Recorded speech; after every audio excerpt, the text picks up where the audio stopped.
महाराष्ट्र की अमरावती लोकसभा सीट से बीजेपी उम्मीदवार और सांसद नवनीत राणा अपने बयान को लेकर सुर्खियों में हैं। नवनीत राणा ने सोमवार को एक चुनावी रैली में कार्यकर्ताओं से कहा कि वह वोटरों को बूथ पर लाने का काम करें। वे इस भ्रम में न रहे कि कोई मोदी लहर है। नवनीत राणा के इस दावे के एक दिन बाद शरद पवार की अगुवाई वाली एनसीपी और शिवसेना हमलावर हो गई है। दोनों दलों ने मंगलवार को कहा कि नवनीत राणा सच बोल रही हैं, जो बीजेपी की ओर से दिखाई गई हताशा से साफ है। दरअसल नवनीत राणा ने सोमवार को अपनी अमरावती लोकसभा सीट की एक रैली को संबोधित करते हुए यह बयान दिया। बैठक में मीडिया को अनुमति नहीं थी, लेकिन उनके बयान देने का वीडियो अब वायरल हो गया है।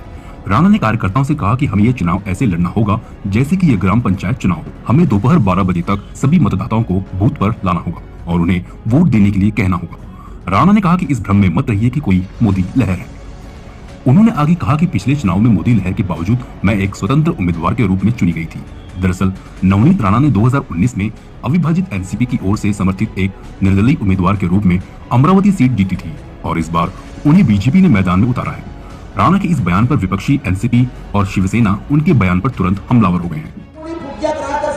की मोदीजीची हवा आहे। 2019 मध्ये एक निर्दलीय एक इंडिपेंडेंट खासदार निवडून आली होती, तर त्या फुग्यात कोणताही कार्यकर्ता राहू नये। नमस्कार. ज्या पद्धतीने मीडियामध्ये काही गोष्टी एडिट करून विरोधकांकडनं जे बातमी उलट दाखवण्याचे जे प्रयत्न करत आहे, त्यांना सगळ्या ऑपोजिशनवाल्यांना माझं एक सांगणं आहे की या देशामध्ये या देशाची जनतेसोबत जे उमेदवार आहे ते भारतीय जनता पार्टीची एक उमेदवार म्हणून अमरावतीमध्ये आज आम्ही सगळे मोदीजींच्या नावाने लोकांकडे जात आहे, मोदीजींचा नमस्कार सांगताय, मोदीजींचे विकास कामं आम्ही सांगताय आणि पूर्ण देशामध्ये कोणताही ऑपोजिशन व्यक्ती त्यांच्या समोर नाही. तो मोदीजींची हवा हे होती आहे आणि भविष्यात सुद्धा राहणार आहे. देशाची प्रगतीसाठी हे मोदीजी आवश्यक आहे आणि अबकी बार 400 पार आणि मोदीजी परत एकदा 2024 मध्ये हे आमच्या देशाचे प्रधानमंत्री होणार आहे.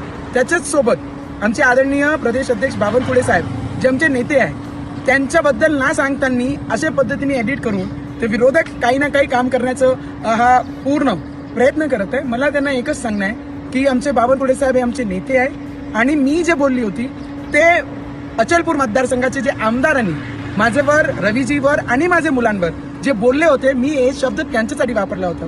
मला असं वाटतंय विरोधकांनी हा सगळी यंत्रणा करण्यापेक्षा लोकांमध्ये जाऊन लोकांच्या हिताकरिता आपण बोललो पाहिजे, नाही की हा गलिच्छ राजकारण करण्याचा प्रयत्न आपण सगळ्यांनी केला पाहिजे.